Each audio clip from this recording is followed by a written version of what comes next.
خاص انداز میں بڑا سا رومال سر پر لپیٹتے ہیں۔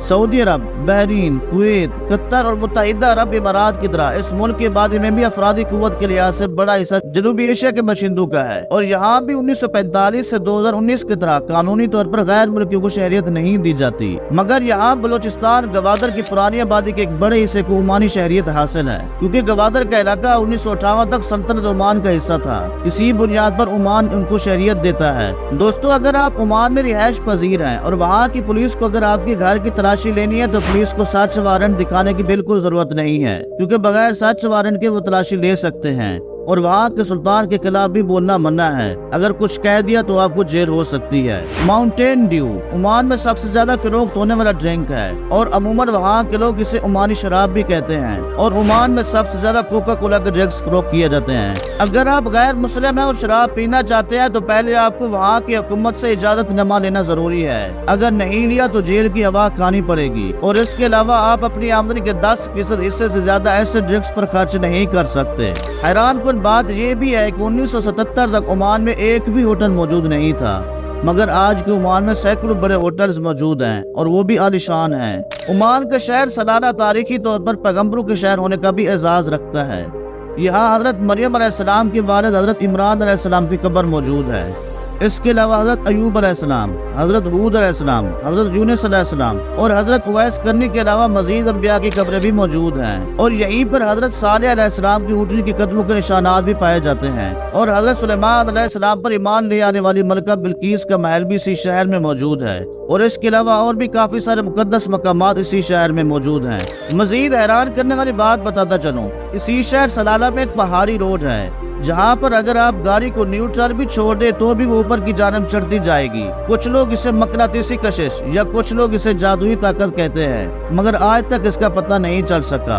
سامری جادوگر کے بارے میں آپ نے سب سنا ہوگا، اور سلالہ میں اسی سامری جادوگر کا تابوت آج بھی پایا جاتا ہے، اور یہ دنیا بھر کے جادوگروں کے لیے ایک مقدس مقام سمجھا جاتا ہے، اور ہر وقت یہاں پر جادوگروں کا رش رہتا ہے۔ عمان کی عورتیں اپنے منہ پر ایک خاص قسم کا ماسک پہنتی ہیں اور ایک خاص برقع پہنتی ہیں۔ ایسا کرنے سے وہاں کی عورتوں کا ماننا ہے کہ سامری جادوگر کے جادو سے وہ بچ جاتی ہیں، کیونکہ سامری جادوگر اپنے دور کا بہت بڑا جادوگر تھا، اور اسے جو بھی عورت پسند آ جاتی تھی تو وہ اس کے قدموں پر منتر پڑتا تھا، اور وہ عورت اس کے قابو میں آ جاتی تھی، اور اسی وجہ سے ماسک لگانا اور لمبا برقع پہننے کی روایت برسوں سے چلی آ رہی ہے۔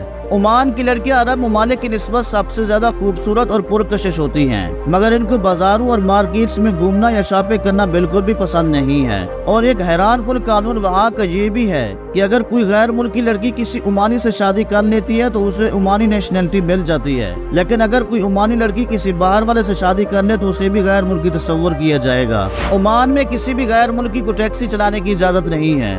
ٹیکسی چلانا وہاں کے لوکل لوگوں کا کام ہے، اور عمان میں گاڑی چلاتے وقت ہارن بجانا بالکل منع ہے۔